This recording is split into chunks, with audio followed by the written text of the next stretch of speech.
حضرت سیدنا امام بخاری رحمۃ اللہ تعالیٰ علیہ اپنی کتاب صحیح البخاری میں حضرت سیدنا ابو ہریرہ رضی اللہ تعالیٰ عنہ کی روایت کردہ ایک حدیث پاک بیان کرتے ہیں کہ نبی اکرم صلی اللہ تعالیٰ علیہ وسلم نے ارشاد فرمایا، تنکح المرأة لأربعین، لمالہا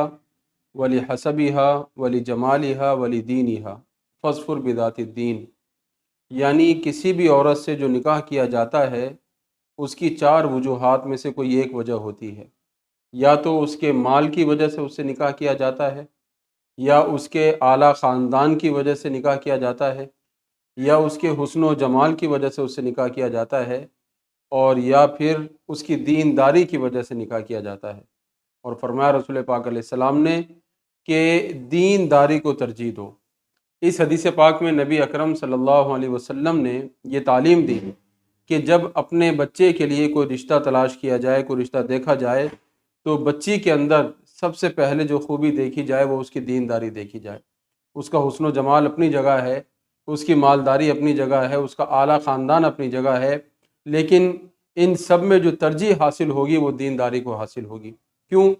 اگر بچی دیندار ہوگی، وہ اسلامی تعلیمات پر عمل کرنے والی ہوگی، قرآن مجید کی تلاوت کا شوق ہوگا، نماز کی پابند ہوگی، روزے رکھنے والی ہوگی۔ اگر بچی دیندار ہوگی، اچھے اخلاق والی ہوگی، اس کو ہر ایک کے حقوق کا پتہ ہوگا، وہ ہر ایک سے اخلاق سے پیش آئے گی، والدین کے کیا حقوق ہیں، بہن بھائیوں کے کیا حقوق ہیں، وہ جب وہ سسرال جائے گی تو سسرال والوں کے کیا حقوق ہیں، یہ تمام چیزیں اس کو معلوم ہوں گی۔ تو دینداری میں اسلامی عبادات بھی آ جاتی ہیں اور اچھے اخلاق بھی آ جاتے ہیں۔ تو یہ تمام چیزیں جب ایک بچی کے اندر ہوں گی، وہ بچی جس گھر میں بھی جائے گی تو وہاں وہ نماز پڑھے گی، وہاں قرآن مجید کی تلاوت کرے گی، وہاں وہ اسلامی تعلیمات پر عمل کرے گی، تو اس کی برکتیں اس گھر میں نظر آئیں گی۔ وہ بچی جب اس گھر میں اچھے اخلاق کا مظاہرہ کرے گی تو وہاں رہنے والوں کے دلوں میں اس بچی کی محبت پیدا ہو جائے گی، اس بچی سے وہ شفقت کا اظہار کرنے لگیں گے۔ یہی نہیں بلکہ جب اس کے گھر میں کسی بچے کی ولادت ہوگی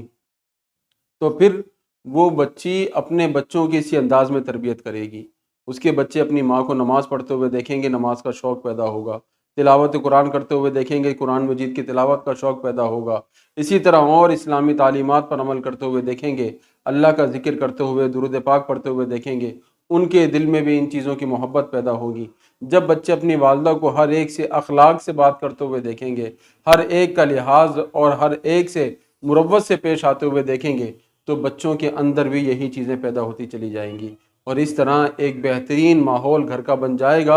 اور کل کو وہ بچے بڑے ہو کر بہترین انداز میں ایک زندگی گزارنے والے بن جائیں گے۔ اگر اس کے برعکس کسی بچی کے اندر بجائے دینی تعلیمات دیکھنے کے، اس کی دینداری دیکھنے کے، دوسری چیزوں کی طرف توجہ کی، اس کے مال کی طرف توجہ کی، اس کے حسن و جمال کی طرف توجہ کی، اس کے اعلیٰ خاندان کی طرف توجہ کی، تو اس میں نقصان ہی نقصان ہوگا، فائدہ اس میں بہت کم ہوگا۔ جیسا کہ سنن ابن ماجہ کی ایک حدیث پاک ہے کہ رسول اکرم صلی اللہ تعالیٰ علیہ وسلم نے ارشاد فرمایا کہ کسی بھی عورت سے اس کے حسن و جمال کی وجہ سے شادی نہ کرنا، ہو سکتا ہے کہ اس کا حسن و جمال اس کو ہلاک کر دے،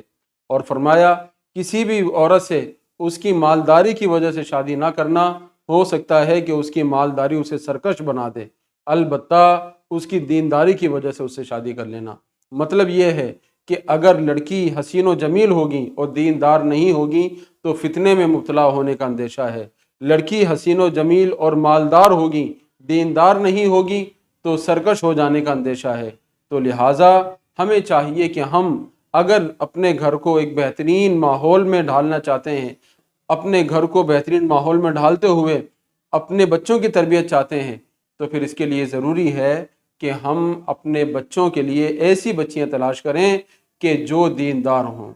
دینداری کے ساتھ ساتھ وہ دنیاوی تعلیم انہوں نے حاصل کی ہو، کوئی مسئلہ نہیں، ان کے پاس مال و دولت ہو، کوئی مسئلہ نہیں، وہ حسین و جمیل ہوں، کوئی مسئلہ نہیں، لیکن یہ ضروری ہے کہ وہ دیندار ہوں۔ جب دیندار کو گھر میں لے کر آئیں گے تو انشاءاللہ اس کی برکتیں ہی برکتیں حاصل ہوں گی۔ اللہ رب العزت کی بارگاہ میں دعا ہے کہ اللہ تبارک و تعالی ہم سب کو اسلامی تعلیمات کے مطابق عمل کی توفیق عطا فرمائے۔